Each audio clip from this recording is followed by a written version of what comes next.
जो हमारी ऐश मीट थी, ऐश जो हम लोगों का जो छाई बनता है कोल को जलाने से, उसको डिस्पोज़ल का एक मतलब ये था कि किस तरह से डिस्पोज़ किया जाए। वैसे तो हम लोग करते ही हैं, लेकिन अभी नई नई टेक्नोलॉजी। अनुमंडल के Bokaro thermal DVC officers club में एक सेमिनार आयोजित कर प्लांट से निकलने वाली छाई के उपयोग की जानकारी दी गई।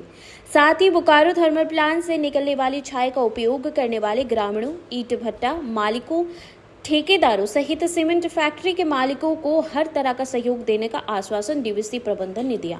साथ ही छाई का उपयोग क्या क्या बनाने में किया जा सकता है, इसकी जानकारी विस्तार पूर्वक सेमिनार में दिया गया।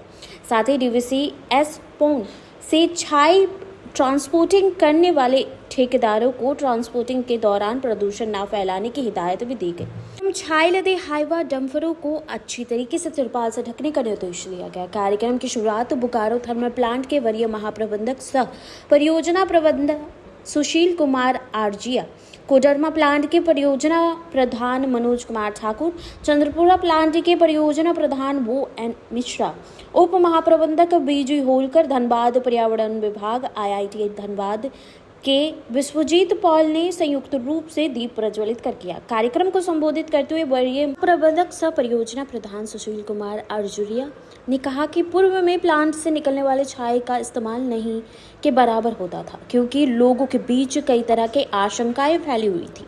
कहा कि वर्तमान में छाई का इस्तेमाल सड़क निर्माण में, ईंट बनाने में, सीमेंट बनाने में, फाइबर सीमेंट बनाने में, फाइबर ब्रिक्स बनाने में सहित अन्य कई तरह के सामान बनाने में इस्तेमाल किया जा रहा है। इससे फसलों को कोई नुकसान नहीं होता है। सेमिनार में उपस्थित सभी लोगों से सहयोग की अपील करते हुए राष्ट्रीय हित में अधिक से अधिक छाई का इस्तेमाल करने को कहा गया। पर्यावरण विभाग IIT धनबाद के विश्वजीत पॉल ने प्लांट से निकलने वाली छाई को उपजाऊ बनाने हेतु कई जानकारियां दी। इस अवसर पर अमित कुमार, रोशन सिंह, टी रहमान, मृत्युंजय प्रसाद, राकेश वर्मा सहित डीवीसी के कई अधिकारी सहित अन्य लोग उपस्थित थे। वहीं मंच संचालन दीनानाथ शर्मा सहायक नियंत्रक ने किया। हमारी ऐश मीट थी, जो हम लोगों का जो छाई बनता है कोल को जलाने से, उसको डिस्पोज़ल का एक मतलब ये था कि किस तरह से डिस्पोज़ किया जाए। वैसे तो हम लोग करते ही हैं, लेकिन अभी नई नई टेक्नोलॉजी आ रही है।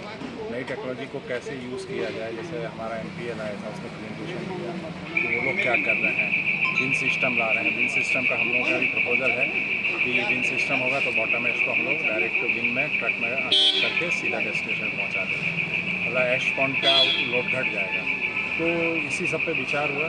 बहुत अच्छे अच्छे प्रेजेंटेशन हुए। IISM के जो प्रोफेसर साहब आए थे, उन्होंने बताया कि कैसे ऐश को मतलब अच्छी तरह से इफेक्टिवली इफ़िशेंटली यूटिलाइज करना चाहिए। तो इसी के ऊपर ऐश मीट किया। सर, एक एग्रीकल्चर का बात आया, ये एग्रीकल्चर में किस तरह से यूज़फुल ये है? एग्रीकल्चर में ऐसा बोलते हैं कि मतलब ये स्टडी का पॉइंट है कि इसको अगर थोड़ा क्वांटिटी में अगर इसको अगर आप फील्ड में डालेंगे तो उससे उसकी फर्टिलिटी बढ़ेगी। मतलब स्मॉल क्वांटिटी, ऐसा मैक्सिमम थोड़ी क्वांटिटी डालने से उपजाऊ की दृष्टिकोण से ये अच्छा अच्छी क्वालिटी। इसमें क्या क्या बनने का है? क्या बनने का क्या क्या बनेगा आपका? ऐसे देखिए ब्रिक बनता है, इसके बाद आपको सीमेंट फैक्ट्री में भी यूज़ होता है, तो इन्हीं सब में यूज़ होगा। कौन कौन आए थे सर कार्यक्रम में? इसमें तो सारे थे हमारे यहाँ पे चंदपुरा के जो ये भी थे, छोटी थे, कोडरमा के छोटी थे, IISM के प्रोफेसर साहब थे, ये मेन थे, और मांड्या साहब थे हमारे जो माइनिंग के जो सीनियर DGM थे, वो भी आए थे।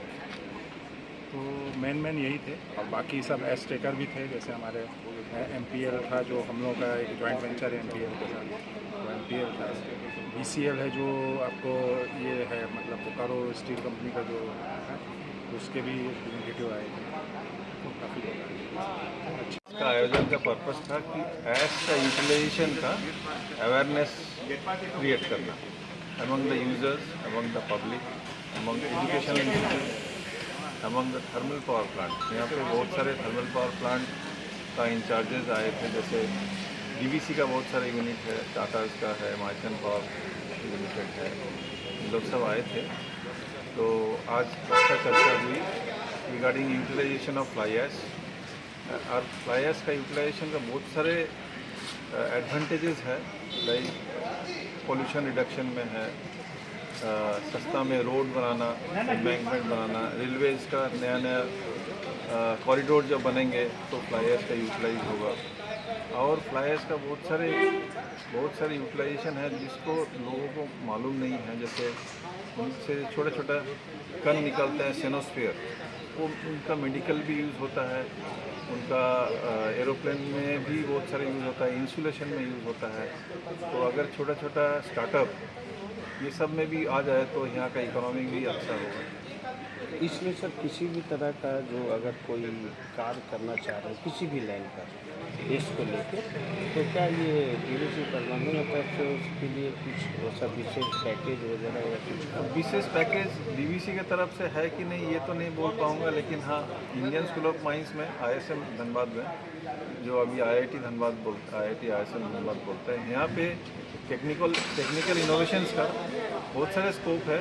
अगर स्टार्टअप कोई कंपनी खोलना चाहती है तो हम लोग उसको टेक्नोलॉजी प्रोवाइड कर सकते हैं, हम लोग उनको साथ में रह के रिसर्च एनालिसिस कर सकते हैं एंड उसको आगे बढ़ा सकते हैं, ये मैं बोल सकता हूँ। और गवर्नमेंट का तो बहुत सारे ऐस में सॉफ्ट लोन ये सब तो देते ही हैं। डीवीसी की तरफ से क्या होगा ये तो डीवीसी वाले बता पाएंगे, मैं नहीं बता पाऊंगा। ये एक एग्रीकल्चर में यूज़ होने का बात चल रहा है जी, वो कैसे यूज हो सकता है और कैसे ये एग्रीकल्चर के लिए ये यूज़फुल है? देखिए ऐश जो है ना, ऐश एक जियोलॉजिकल मटेरियल, ये कोयला जब जलाते हैं तो उससे ऐश निकलती है। तो ऐश है मिनरल, तो मिनरल का मिट्टी को ज़रूरत है, जो उसमें फॉस्फोरस ज़्यादा है और नाइट्रोजन उसमें नहीं है, क्योंकि वो जल जाते हैं तो नाइट्रोजन खत्म हो जाता है।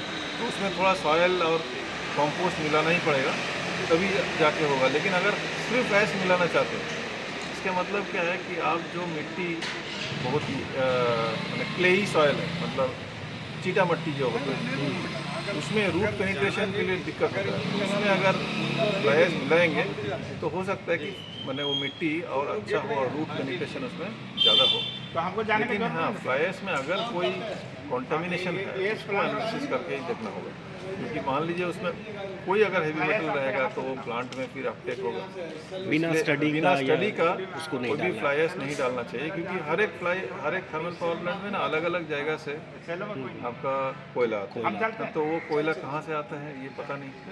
तो इसलिए जो भी आउटपुट होगा, जो भी खेत में देंगे, तो थोड़ा सा एनालिसिस करना बहुत जरूरी है। बिना एनालिसिस का ये हार्मफुल हो सकता है। हार्मफुल होने का संभावना है। अपना परिचय है सर।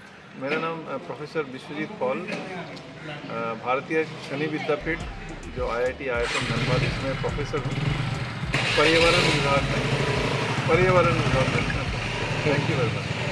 कहीं भी यूटिलाइजेशन कम होता होगा, इसीलिए वो लोग धीरे धीरे अब प्लानिंग देखिए देश का, वो ठीक नदी किनारे ही पावर प्लांट बना है और उसका ऐश कौन सी नदी किनारे, तो क्या होगा, रेन जब होंगे बारिश, वो सब पानी में जाएगा, वो पानी हम लोग पी रहे हैं तो उसमें आपका मर्करी है, आर्सेनिक है, तो ये सब पानी क्या होगा, हम लोग का पेट में जा रहा है।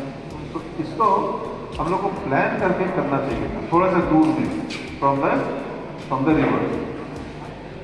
नेक्स्ट इंडिया में बहुत सारे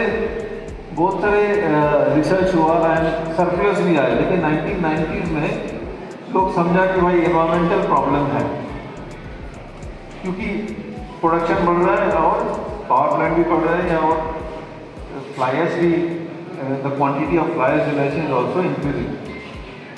94 में फ्लाई ऐश मिशन 21 में देखिए अभी डेडलाइन और फाइन्स भी कर दी है। आपको अगर फ्लाई ऐश यूटिलाइज नहीं करेंगे per ton this much is the fine भी लगने लगा कंपनी को, इसका मतलब फ्लाई ऐश यूज करना ही होगा। नेक्स्ट अभी तक मैंने प्रीवियस स्पीकर ने यूटिलाइजेशन बताई थी, ब्रिक्स, सीमेंट, माइनमाइट, एग्रीकल्चर, ये सब बहुत सारे यूटिलाइजेशन है। इनका स्टोरेज का भी एक टेक्निक होता है, साइलोज में स्टोरेज करना है, मंथली रिपोर्टिंग करना है।